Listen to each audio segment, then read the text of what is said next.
What's going on, everyone? Welcome to episode number 21 of Nati Sports Talk Pod. I'm your host, Ryan Townsend, alongside Matt Roberts again today. Happy Victory Tuesday, Bengal fans. Happy Victory Tuesday. We're going to talk a lot about last night's 27-17 Christmas miracle win over the Pittsburgh Steelers. Matty, would you say anything different than a Christmas miracle? Christmas miracle. It was a Christmas miracle, Towns. Happy to be here, buddy. Big win. Big win. Oh, big win, huge win. I'm looking forward to it. Let's get right into it, right into the chat here. Matty, you know the drill. Give me the overall feelings of watching Monday Night Football last night and the overall win of this Bengals team. Oh, it was great. It's absolutely great. Anytime you can beat on Pittsburgh like that, man, it is a good feeling, that is for sure. Just sitting there watching that game is just a good feeling. I don't know. It doesn't happen often, but or it hasn't happened often in the past few years, but it just had a good feel to it. There's something about it. Just enjoyment, smile on my face the entire time. That's for sure. Oh, it was awesome. I mean, talk about it, the first time in 11 games, including the playoffs, that we've beaten the Pittsburgh Steelers. And just for me, it was just in that fashion that we did it. We caused the 3 turnovers. We were up 17-0. Like, I'm not going to lie to you. When it got to 17-10 in the third quarter, I was like, I've seen this movie before. I've seen it too many times. Yep. I'm getting nervous. But Ryan Finley on the read option took it 24-10. Huge. Oh, man. I'll tell you what. The one thing that we'll get into a lot here today, the one thing I just want to talk about and hit on real quick is Ryan Finley just came to play last night after all the banter, and this guy can't do it. The third string, Brandon Allen replaces him. He shows out on the biggest stage, Monday Night Football, against our rival. Tell me what you thought of Ryan Finley last night. Well, I can tell you what I thought of him before last night, and that was I did not respect him very much at all. I thought his game sucked, and he came to play. He did enough last night to win the game. Obviously, he didn't nothing spectacular, but he did enough. And the offense was, we had talked about this last week too, was creativity and vanilla. Well, not last night, because they had to get creative. Yeah. Zach knew, and I think we'll talk about Zach later, but he knew that Ryan Finley wasn't going to just drop back and beat Pittsburgh. No. All right, so he had to do some things to get creative. And the read option in the running game with him was huge because he went like 7 for 13 for 89 yards. Yeah, so wasn't anything big. No, if you would have told me that stat line before the game and said, hey, this is what our quarterback did, are we going to win this game? I would have probably been like, no, not for 89 yards, not a chance. But the 10 carries for 49 or 40 something I'll have to pull up my stats, but I mean, him running the ball, like it saved the day. I mean, Those were some key plays that he made on his feet. And nothing crazy. I mean, the touchdown, that was a 23-yarder, I believe. That was huge. I mean, that was huge. But just his feet in general kept them off balance. Kept them off balance. I mean, I told you before the game what I think we talked about last week. There was a few keys. I said Finley doesn't get sacked 10 times. Yep. We said a win. He didn't. What were some of the other? I told you we weren't going to get a first down with Finley. That's what I said. You did, and we sure as heck did. We did. We got plenty. That was the faith that I had in him. Oh yeah. I had no faith in Ryan Finley. I mean, none. I was not expecting that last night. I mean, he did throw a couple good balls. Now I did not leave last night saying Ryan Finley's the backup of the future. At no point in time, I don't want to. Let's not twist this. Let's take last night for last night and say last night was awesome. Good job, Ryan Finley, dude. You got us a win. That was cool, you know. But I don't want to bleed into the future on Ryan Finley. Now, the ball that he threw to AJ on the down the sideline, that was a dime. That was a dime. The ball that he threw to Gio for the touchdown, it was almost like a jump pass. He came in, that was a good ball. He kind of stepped up in the pocket. There was a few – he underthrew Boyd. Now Boyd's got a concussion. Yeah. I mean, not he underthrew Boyd. He was open on a double move. You saw the replay. He was open. If he hits him on the end line, touchdown. It's a huge touchdown. 100%. He also underthrew somebody else too. There was another. It was Erickson. Erickson was wide open. On the bootleg with the post corner, he scrambled the pocket. If he hits him, that drive continues to go. 100%. So, I mean, a couple bad throws, but then, like I said, there was a couple good throws. Like, he did enough to beat the Steelers, and that's awesome. Like, that's absolutely awesome. Gets me going. Gets me all fired up. But, the creativity with the zone read and the running was 100% needed. I think Tomlin said at postgame, I don't think they were expecting that. No. I wasn't expecting Ryan Finley to go out and run like that. I wasn't expecting that. I was expecting about 50 handoffs. I mean. Absolutely, which they did. They handed the ball off to Gio 25 times. Yeah. He had 25 carries for 89, I think. So it was unexpected. And it's not even like Finley's that agile, you know? It's not like he's like super agile. Like that play that he made off to the right when we knew they were going to run again, and he had one guy to beat and he didn't do it. That was late in the game. Yeah, that was like that kind of shows you his athletic ability. But it worked. It worked. I don't know how it worked, but it worked, Towns. It worked. Hey, I mean, we got to give credit where credit is due. I mean, I heard a lot last night in the walkout on Hear That Podcast ground. Ran the ball 47 times for 152 yards. And Zach Taylor talked about at press game. We'll get to Zach Taylor right now even. He said during the week at practice, you know, some of those on the zone reads, some of them were keeps, some of them weren't keeps, and some of them he said they made adjustments as the game went, like off the sideline on one street. He's like, all right, this drive we might keep here. I'll tell you in the headset what we're going to do. Like, just the creativity of Zach Taylor. I mean, I think you said it best. Mike Tomlin had no clue that Ryan Finley was going to run. They did not respect the run until that 23-yard read option for a touchdown. And I think we got to tip our cap to Zach Taylor and what he did in that game plan. Because at first, I'm sitting there and I'm like, dude, we got to try and throw the ball. We can't run the ball 50 times against this team. And I'm eating my words because we ran the ball 50-plus times and we got to win. So and that's credit to Zach. I think that's credit to Zach. He knew that Finley wasn't going to do – he knew it was impossible. Oh, yeah. Like, he knew that there was no way that we were going to drop back and beat them throwing the football without Joe Burrow. You know what I mean? Like, with Ryan Finley back there, that wasn't going to happen. So he was like, how can I beat the Steelers? We're going to run the ball. But we can't just run the ball between the tackles and think that we're going to have a ton of success with just our running back. And, heck, they didn't even really get creative. Like, there were nothing on the outside. You know what I mean? Like, everything was actually between the tackles, even with the Finley. Oh, yeah. Like, I mean, it wasn't like we got, like, super creative on the outside and out in space or anything like that. We just, bam, here we go. This is it. Yeah. This is what it's going to be right through the middle, you know, and let's see what happens. And we're going to hit you with this read option, you know, with the zone option, whatever read with Finley, and it worked. It worked. It paid off. I mean, he did a lot with the zone reads. I think he did a lot of great schemes too. I could see it in the game.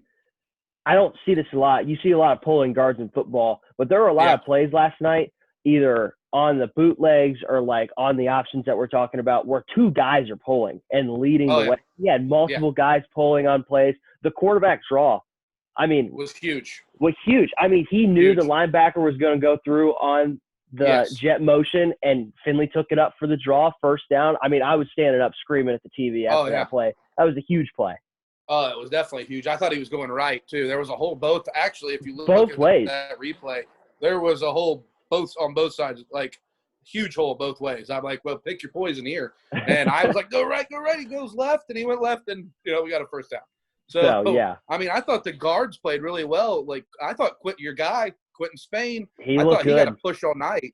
Like, he did. I think the offensive line, minus one play when Finley got sacked on a drop back pass, I was like, our tackles are terrible.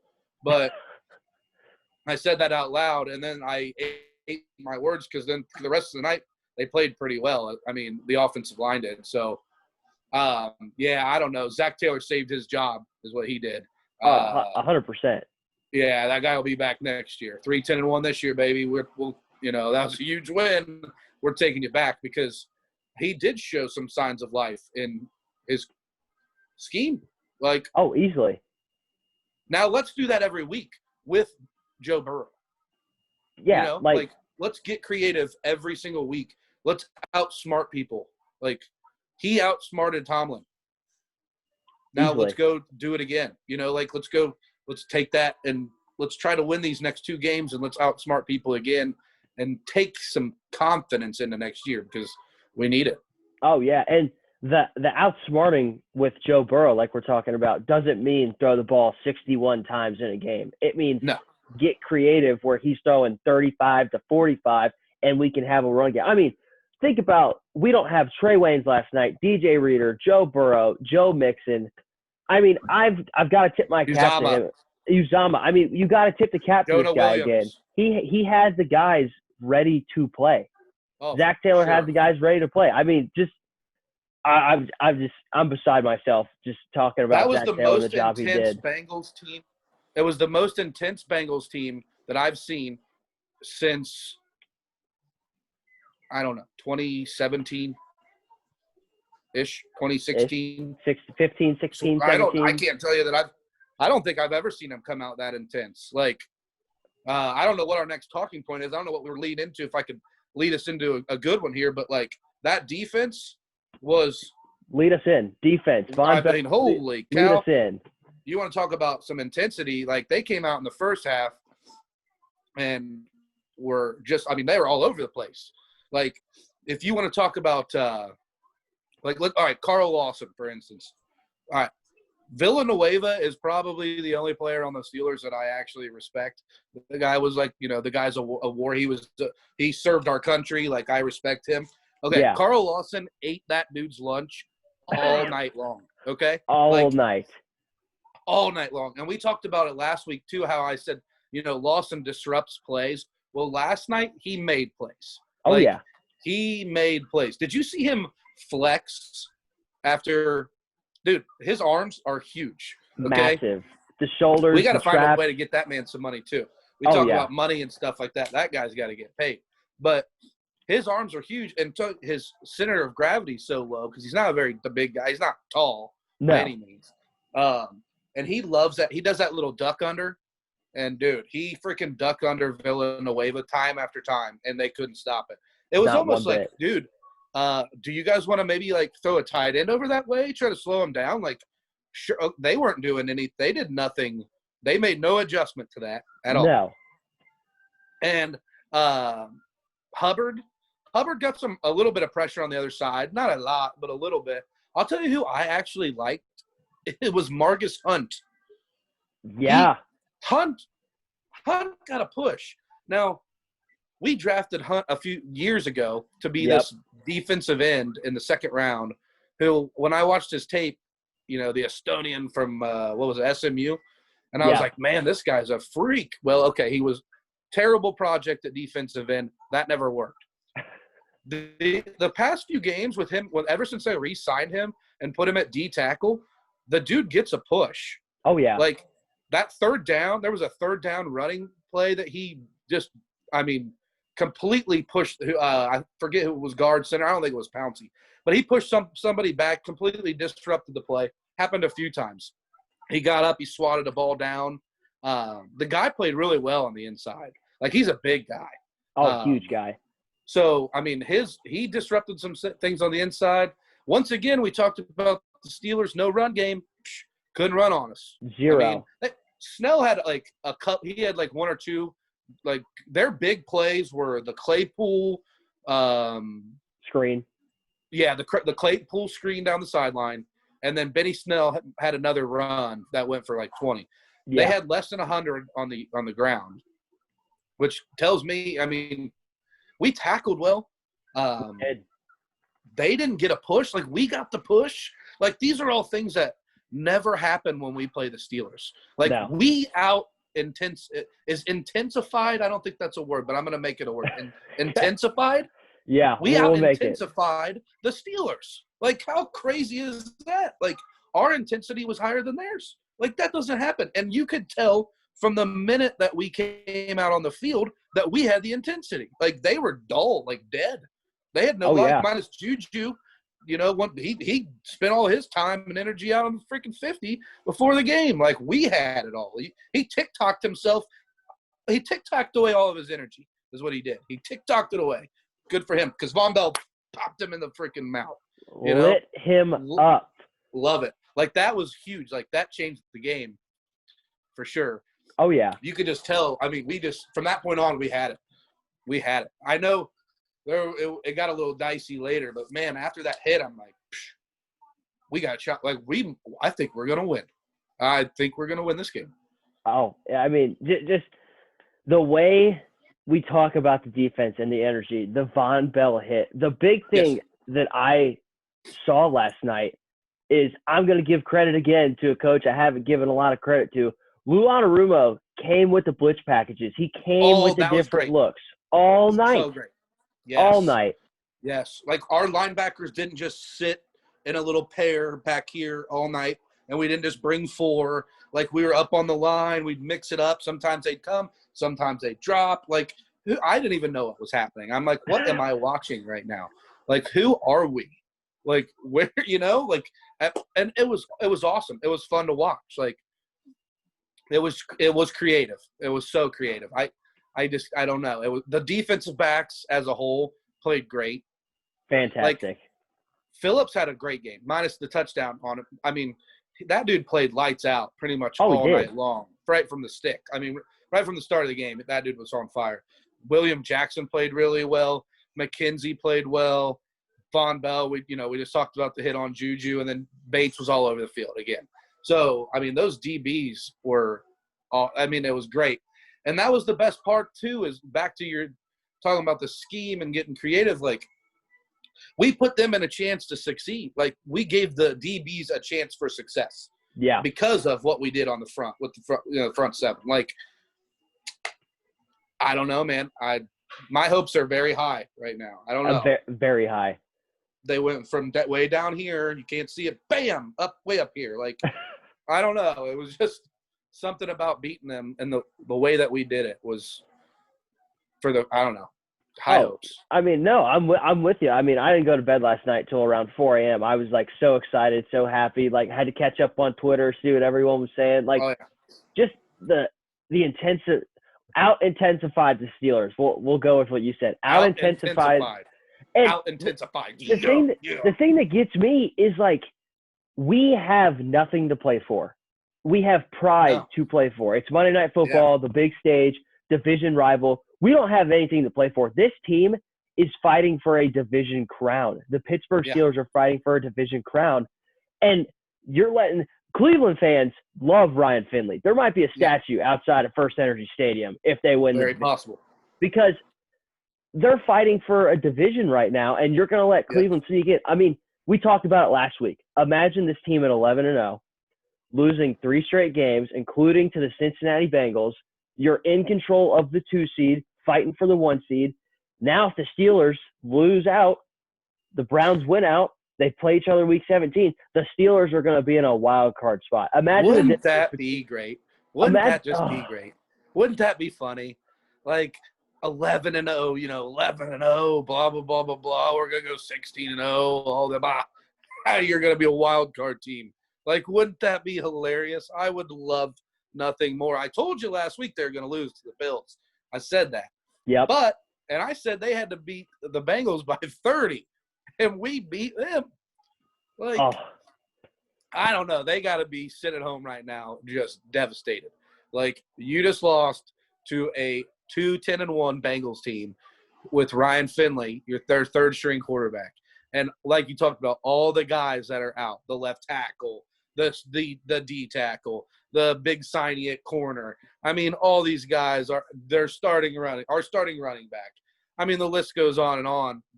Tyler Boyd was out for the majority of the game, and we beat you. What devastated. Pittsburgh's devastated. Devastation. I can hear it now. The devastation in Pittsburgh. Can you hear that? How awesome is that? I can hear it, and we're going to talk about another guy's devastation, and we'll flip right to it here on the Steelers, who announced before, reported by Adam Schefter before the Monday night kickoff. Yeah, I heard that. Yeah. Big Ben plans to return in 2021. Matty, after Come last on night's back, performance, bro. We'll beat you again. I don't know if the Steelers want him to return in 2021. I don't know if they do either. I mean, what was that? Let's talk about it. That's got to be the worst performance Big Ben has ever put on against the Cincinnati Bengals ever. What was that? I wrote down a few things when I was watching the game last night because I knew we were going to talk about this today. Bring it on. I wrote down old. I wrote down poor vision and doesn't move. Okay? Those are three things that are not very good when you're talking about a quarterback. If someone says you're old, your vision sucks, and you don't move, you're probably not going to have much success. No. He didn't. All right, he looked terrible. And I mean absolutely terrible. The pick to McKenzie was like, what are you doing? He just literally stared him down. He was throwing it to Juju, wasn't he? And he just stared it down, and he didn't – how did he not see McKenzie there? I don't know. He's right in the window. Right in the window. I don't know how you don't – come on. That's a rookie – that was a rookie throw right there, not a 38 or 39, however the heck old he is. And then he fumbled a snap. He can't bend down far enough to get a snap, come on, dude. You've been in the league for this many years and you're fumbling a snap? That was a huge play. Huge play. So Ben just looked – I mean, he looked bad. He underthrew somebody too. I talked about Finley underthrew, and he underthrew a few balls last night. Yeah. He had a wide open Claypool, and he underthrew it. Remember that one? I remember that one. Yeah. Wide open. Wide open. So I mean, he did not look well. He didn't look right. Because he's old, man. I don't know. These old quarterbacks, it's going to catch up to you at some point in time. It's got to. I don't know. It's weird. It was weird watching him play like that. I loved it. Don't get me wrong. I loved it. But it was weird watching him play like that because that's not the guy that I'm used to watching. We've watched Ben play for all these years, and he's never moved, but he's always just stood in the pocket, and his vision's been so great that, even with guys, wrapped around his legs, he always made a play. It's how many times have we had Big Ben over the years just wrapped up, getting ready to go down, and he makes a play? Oh, yeah. And Too many times. You're like, oh, my God, how did he do that again? Well, he didn't do it. He could. I think he's old enough now with the surgery and everything that his arm strength is just not the same. So to expect him to sit back in the pocket and not move, literally be a statue, okay, and we're going to tell our defensive ends, listen, this is the point that he's going to stand, okay? We're going to barrel down and aim for that point. And basically every team in the league knows that. Yeah. He's not going to make those plays with people wrapped around his legs like he used to. It's just not going to happen. His arm strength isn't there. And then you take his vision away, which that one, like I said, that one shocked me more than anything. He just made some bad throws where you were like, what are you doing? Yeah. It was just not Ben-like, and that's great. That's great. If they want to bring him back, if that's the guy that they're bringing back, let's do it again. We'll play tomorrow. Yeah. We'll beat you. We'll beat you again. I mean, the thing that gets me is that the Washington game, you could see he threw that interception. It's like, man, that's on me. That cost him the game at final seconds. Buffalo, my guy Griffin McCauley, who was on this week in the preview pod, we talked about it. He's like, I don't care what anyone says. That Buffalo score was not as bad as the score was. I mean, Big Ben looked off all night, and then you're going to come for a bounce-back game against a division opponent to prove yourself, to prove to the North and to your guys, hey, I'm back. We got a playoff run coming. And you just you choke. That's what I'm going to say. You choke. Yep, 100%. And we can sit here all day and we can say, he's 38. They don't have a run game. The OC's bad. But at some point, dude, you're a Hall of Famer. And if you can't beat the 2-10-1 Ryan Finley, Giovanni Bernard-led Cincinnati Bengals, you don't deserve to win a playoff game, and you don't deserve to keep playing football. That's how it is. That's how it is. Totally agree. That was my fear, was coming into this game that we were gonna re-kickstart their success. Yep. Nope. We shut them down. We literally took the keys out of their car and tossed them out the window and said, "See you later." Like, you sit right here, okay? You've done enough. You just sit right here. Your car ain't moving, okay? You got no keys. We took the keys. We threw them in the bridge. As opposed to dudes jumping in the bridge, we threw the Steelers' keys in the bridge, over the water, over the bridge, into the water. Bam. See you later. See you later, Pittsburgh. We left you right there. Their car's still sitting in Cincinnati right now. Got no gas, you know. It's great. Can't drive that nice Corvette home, man. You can't drive that Nope. nice Corvette home. You can't do it. Stuck. I love it. It's absolutely awesome. Love it. It just, like I said, just the fact, just a huge fear. Like, I just did not want to kickstart their season off again. Like, that's what I felt like that's what was going to happen. They were going to come in, they're going to steamroll us, and then, start finding that success again right before the playoffs. And nope, didn't happen. Did not happen. Oh, man. And I love it. I love it. It's awesome. How can you not love it? A Bengals fan, or even a Browns fan or a Ravens fan, how can you not love this? How can you not love seeing the underdog? First time, found this out last night as watching SportsCenter at 2:30 in the morning. First time since 1973, 2 14-point or more underdogs saw that won too. in the same week. Jets over the Rams and the Bengals over the Steelers. I think the Jets were 14, and we locked in before the start of last night at 14.5.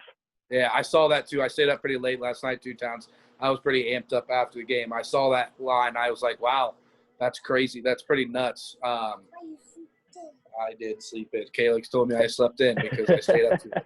She's sitting right next to me. And then they were talking about that. Yeah, the Rams losing to the Jets was really bad. Because it's not for them. That's not a rivalry game. You know what I mean? No. Like, that's not a rivalry. Like, the Steelers, they should have never came out flat like that. Not against it. I don't care how many times you beat us in the past. Like, come on. Like, some of these Bengals Steelers games have been some of the most intense games I've watched. Oh yeah. And that's not bias. Like, you watch the Bengals and the Steelers play.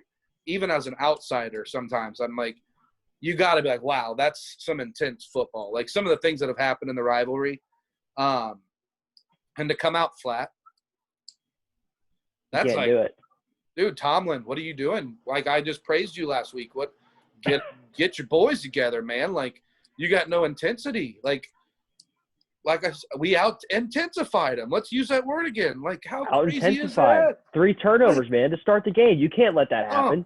No. I mean, I think every Bengals fan was like, well, hold on. Whoa. Like you said, we've seen this before. We saw it against the Colts earlier in the year. We get out to this lead. We let people come back. But I don't know. Something about last night had a different feeling about it. I think so, they never really let off the gas. They never did. Like, I think right at the beginning of the third quarter, there was an oh-no moment, where they went down and they scored pretty quick. But other than that, we got it right. We got it back. And we just never quit. And it was fun to watch. And that's the thing too, is I think they've played like that. Minus the only game they've quit this year was when Joe got hurt against Washington. Joe got hurt, and then I would also throw into there the Baltimore game. That was a humbling game for Joe Burrow. I mean, the 27-3, like, the defense was all over us. We had no clue what was going on. Those 2 games right there, I would say, like, hey, towels thrown, white flag. Yeah. Other than that, like you're talking about, like, there's fight in every single one of these games. Right, which is a great thing to see. Because, after Joe got hurt, I mean, we could have really tanked hard. I mean, we've been in games, We've been in games, even with Brandon Allen at quarterback. We won with Ryan Finley. Like, we could have absolutely gotten boat raced every single time we went out. And they didn't. And I think that goes to show the character of the team. Like, I think the leaders on that team are Boyd and Bates. And I don't think that they're going to allow that to happen. No, not at all. And it's just great to see. And, I get, hats off to Zach Taylor for for coaching him up and getting him ready and coming up with something creative and saving his job. He gets to definitely saved his job. That's for sure. So 100%. I mean, hats off to him. Speaking of leaders, we got to bring this guy up. We had it in one of our points to talk about. We're getting towards the end here. We got to talk about him. Giovanni Bernard. Huge. Guy's been with us since what, 1995? It seems like 1995. Feels like it really does. Feels like it. He's been with us forever, man. And just to see that performance, give me your overall reaction to just seeing Giovanni Bernard carry the rock 25 times, to see him score those touchdowns, throw that ball in the end zone twice, man. Just how did that feel, seeing Gio with that success last night? Oh, dude, he is the ultimate worker. Like, he is the ultimate put your head down, go to work type of guy. Like, and he did it again. Yeah, 25 carries, 83 yards. He does his thing out of the backfield. He catches balls, he catches screens. He's always done that. He's always done. But when you watch him run, the man, like I said, he just puts his head down and he runs. And the push that he gets, it amazes me, because he is not a big man. No. Like, how big is he? He's not. I'd say 5'11". I don't know if that's even close, but I would say 5'11", 5'10". And he doesn't weigh more than two. I don't know. I can't even guess at his. I don't want to be disrespectful. I don't want to guess. Let's put our stat people on that. We'll get our stat crew on that. Let's look that up. Maybe we'll have that information by the end of the show. But listen, he just runs hard and he gets a push and his legs never stop. And it's just incredible to watch a guy like that with the passion, I think, for the game that he has. I mean, when he hits holes that aren't there sometimes and he still gains 3 to 4, it's like, Gio, how did you do that? Because it's just pure will. Oh, like, yeah. Him running into Finley, like he got Finley that third down. Yeah. That he got that push. His legs just turn and turn and turn, and they never stop. And the dude just does it all. He blocks well. Catches well. I mean, everything that Gio does is just – it's good football. Just a hard-nosed guy, that you got to love and you got to respect. And he did it again. I mean, 2 touchdowns. The guy was huge. I mean, that little play – I mean, both of them, too. He's shifty with power. Like – yeah. Like, he – all of a sudden he was – the touchdown run, he was like – running towards the outside, and then he just made like a little shifty little cut, and bam, right up there. The middle. And then the same thing with the touchdown reception, same thing, the way that he turned and he did like a little shake, little shimmy, and then nobody was touching it. Like, no. I don't even think he got touched on either one of them. Like, no, got skinny on that. He called it a Marshall route last night, the choice route. I call it a Texas route, whatever. Zach Taylor knows football. I don't. But runs through there on that Marshall route. He catches it. He makes one move. He gets skinny through the hole, and he's right in the end zone. Same thing with the run. I mean, he makes that one move to the outside, cuts in, and there's nobody. I mean, he's just doing it all, man. He really is. It's fun to watch him run. It really is. And like I said, the offensive line got a push last night too. Like watching Spain got a push. They did a really good job on, I thought, obviously running the ball. They need to sharpen some things up, pass protection, but they did a very, very good job last night as a whole unit on offense. That builds some hope, once again, some hope and towards the future. And it could be bright. I don't know. I said last week that it wasn't. I don't know, man. Last night gave me a lot of hope. That's for sure. I mean, last night is just one of those games where we talk about as Bengals fans, like, you could talk about like a franchise changer, like the playoff win. When we ever get a playoff win after 1991, when we get the first one, that's a franchise changer. But you could argue that this win last night is the franchise changer. Like, just going forward, knowing you have Burrow, we get Zach Taylor for another year. But after that, dude, I'll give you another year. There's no question. Yeah. I will give you another year after that. You see the way the defense plays. Out-intensified the Pittsburgh Steelers for the 6th time today. Out-intensified the Pittsburgh Steelers.